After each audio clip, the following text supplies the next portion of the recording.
Styles returns in a moment, the comic genius who created America's first good guy millionaire. Meet Jim Backus, a star whose career spans over a half-century.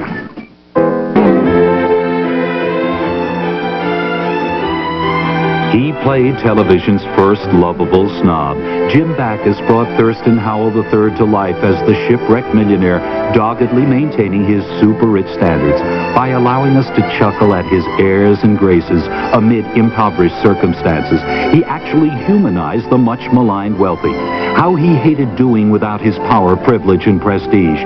How we loved him for remaining haughty and immaculate. To generations of Gilligan's Island fans, Jim Backus was Thurston Howell III. They think this is the way a millionaire should act. I give classes on millionaires, how to be a millionaire, earn big money at home. It was a wonderful, wonderful experience. And I thought that Thurston Howell was bigger than life, and it was a joy to play it. Yet Thurston Howell III was actually a refinement of Hubert Updike III, the world's richest man. Jim's prototype plutocrat evolved on the Alan Young radio show during the 50s. America couldn't get enough of his outrageous eccentricities. He's a wonderful character because he's the richest guy in the world, and he had great things to say. He said, "I'll have you know my family came over in the Mayflower." And the retort was, "Well, a lot of families came over in the Mayflower." He had the capper on a shakedown cruise.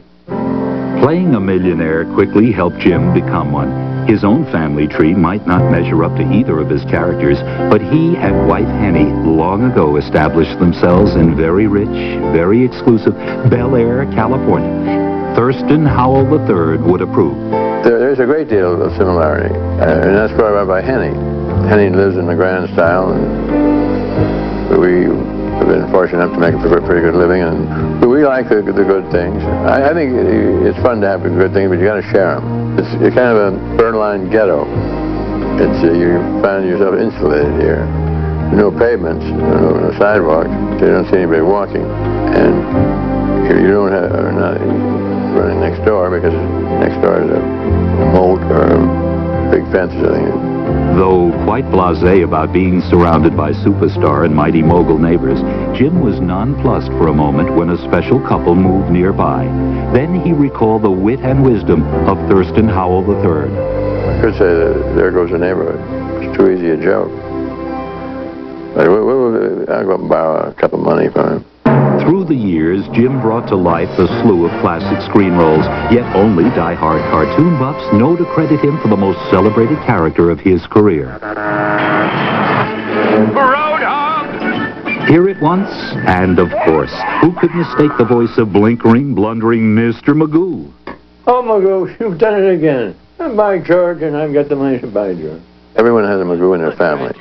An uncle who drinks too much. You never gotten a letter that says we're criticizing or making fun of someone with a handicap. Magoo was nearsighted. My analysis of that is I think that Magoo sees better than anybody else. He lives in his own wonderful myopic world. Oh, it's Harvey Cooper. Oh, you old son of a gun. Give me that old grip, boy. Pi, Gamma, Delta, Alpha, Rho. Oh, Harvey, I knew you wouldn't miss a reunion. I remember one time we were in Palm Springs and I wanted to get a reservation for dinner at the Racket Club. And I am not a big Racket Club man, and I went over and I called Mayor D and I said, "This is Jim Backus." He said, "We have 2-hour wait for tables." He was quite haughty. So then I got a great idea and I phoned the guy back and I said, "Reservation?" He said, "Who's it for?" Mr. Magoo, you'd come right over. The name Jim Backus always commands respect and affection without reservations. He celebrated publication of his 5th book co-authored with Henny. It was a gala event celebrated by friends, family, and fans.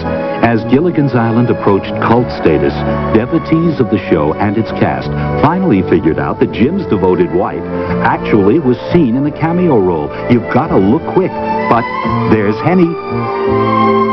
We know so much about each other that I can correct him when he tells me a story about his life. We've known each other forever. We don't remember not being married. Any success I have attained, I owe to this lady. She understood me and kept me going when I had given up. She unfailingly judgment of what I should do. If I'd listened to her, I'd have maybe gone a different way. Before his spoof, wealth was overly revered and rich rarely meant famous. We salute Jim Backus for creating, among other things, the Good Guy Millionaire.